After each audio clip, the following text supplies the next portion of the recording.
Halima was doing well in the university, always among the top 3 in her department. Focused, quiet, brilliant, until she got distracted by a boy, by feelings, and by something that almost cost her grades and her future. Halima sat near the back of her large lecture hall, notebook open but untouched. She was quiet, shy, and focused, the type that rarely drew attention. That day, a boy walked in and sat a few rows ahead of her. He looked confident, effortlessly cool, laughing with his friends as he pulled out his phone and settled in.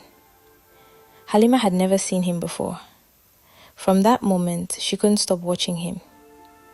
Day after day, whenever Raymond was in class, Halima's eyes found him. She didn't hear much of what the lecturer said anymore.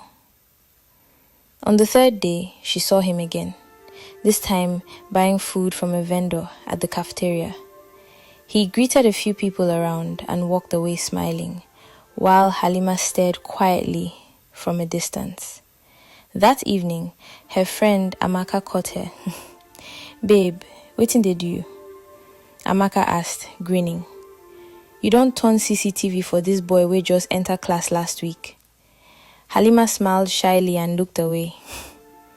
"Talk true. You sure say you no go marry am like this?" Amaka teased again. "Abeg, leave me jare." Halima laughed. I like him." Amaka nudged her. "They write am letter na. Make the guy know say person dey reason am." Halima shook her head at first, but that night, her heart wouldn't sit still. She picked up her pen. "Hi, I don't know you, and you don't know me, but I see you in class every day. I think you're kind.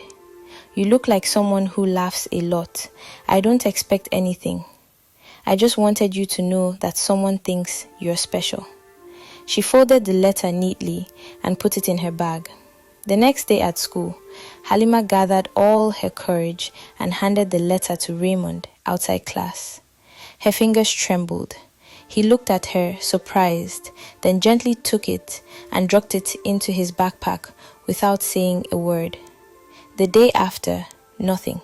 No smile, no message, no reaction. By the 3rd day, Halima couldn't hide her disappointment. "Why did you let me do that?" she asked Amaka quietly. "Now he's ignoring me. You've disgraced me."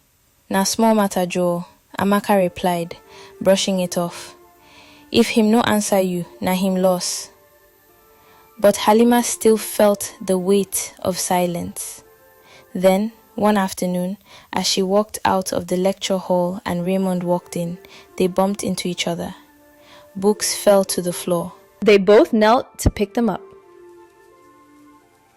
Raymond looked at her smiling. "It's you, right? You sent me that letter?" Halima nodded. Her voice caught in her throat. "I think you're beautiful," he said. "You seem nice. I like you." Her heart raced. They walked home together that day, side by side. He escorted her to her gate, and she couldn't stop smiling. That night, lying in bed, Halima replayed every word in her mind like music. The next day in school, Raymond came to sit beside her. They talked about food, movies, dreams, little things. They exchanged phone numbers. Then came long chats, night calls, and inside jokes. Halima had always been the girl who came first in class, if not first, then second. But now, she stopped studying. She stopped going to the library. She stopped caring about lectures. All she thought about was him. At first, she didn't notice. Then the results came in. Low scores, missed assignments. Her spark began to fade. And Raymond started changing. He questioned where she was going, who she was talking to, why she didn't reply fast enough. He became possessive, controlling. It wasn't sweet anymore. One evening, her father returned home with her result slip. His voice was low but heavy. "What happened to my daughter?" Halima couldn't answer. She stayed up late that night, staring at her phone, heart aching. She didn't know what to do. She needed to get her life back, her grades, her future. Then she scrolled through social media, on YouTube, and typed, "How to stop being distracted by a relationship." After hours of scrolling, she found a channel called Tales of Dean TV. She clicked a video titled, "Dear Girl, Don't Let Love, Infatuation Distract You from Your Future." It felt like the woman was speaking straight into her soul. Halima cried as she listened. She read the comments, saw other girls with the same story. She found courage in their words. The next morning, she waited for Raymond in the hallway. "I can't do this anymore," she said. "You were never mine to begin with, and I won't lose myself trying to hold on to what's hurting me." He scoffed and walked away. Halima reported him to student affairs, not out of spite, but to protect others. Then she blocked his number. She returned to her books, to herself. She started again from ground zero, slowly, quietly, but with purpose. By the end of the semester, her name appeared in the top 3 of her department. One afternoon, standing outside the auditorium, Amaka nudged her. "You remember that your Raymond boy?" Halima smiled faintly. "He was a lesson, that's all." Here is the moral lesson. Don't let temporary love distract you from your permanent purpose. Stay focused.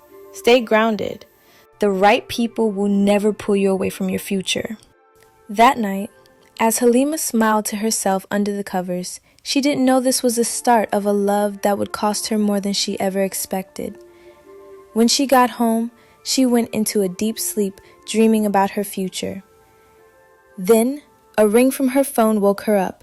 An unknown caller, she picked it, and shockingly, it was Raymond saying, "Hey Halima, I'm sorry.